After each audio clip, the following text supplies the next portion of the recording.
Здравствуйте, дорогие радиослушатели! Начинаем нашу очередную передачу «Изучаем казахский язык». В прошлой передаче мы говорили о приветствии.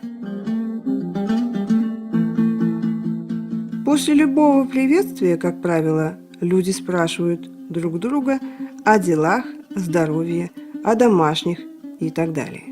Если вы спрашиваете о таких вещах у человека старшего по возрасту, то постарайтесь не надоедать ему вопросами, а обойдитесь предельно вежливым вопросом. «Қалыңыз қалай, аға? Денсаулығыңыз ше?» Как ваши дела, ага? Как ваше здоровье? Но вообще-то первым подобный вопрос должен задать, конечно же, старший по возрасту. Но если уж вы спросили, постарайтесь сделать это искренне и выслушать ответ до конца. Далее. У казахов женщины очень преклонного возраста, особенно живущие в провинции, то есть аулах, не любят, когда их называют апа. Здесь уместно обращение аже, особенно если она имеет внуков. Обращение апа или тате может вызвать в ней чувство оскорбления. Поэтому обращение апай, апа, тате вполне уместно к пожилым, не очень старым женщинам, даже к молодым, если она старше вас по возрасту. Если вы пришли к знакомым родственникам в дом и хотите поговорить о каком-либо важном деле, не говорите об этом с порога, это неэтично. Надо начинать издалека.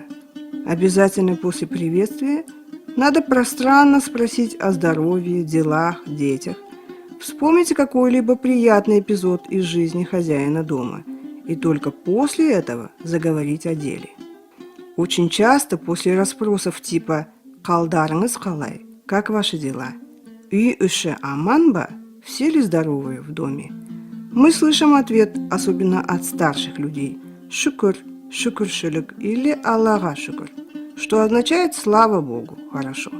Такой ответ вполне уместен, даже нужен, так как прямой ответ на такой вопрос, то есть «Жақсы, өте жақсы» – «очень хорошо», «хорошо», не часто использовалось ранее в быту, так как вызывало в ответчике чувство суеверия.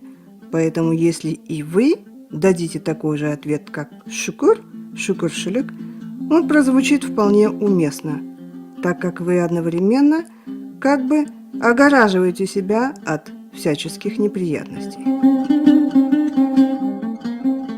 Многие люди при встрече, особенно мужчины, любят подшутить и задать вопрос о ваших делах, домашних, в такой форме, как «Қалың қалай?» «Үй іші аға, ана, апа, қарындас, жек жат» и так далее. Такой шутливый вопрос вполне уместен между ровесниками. Как отмечал этнограф Левшин, казахи – великие насмешники.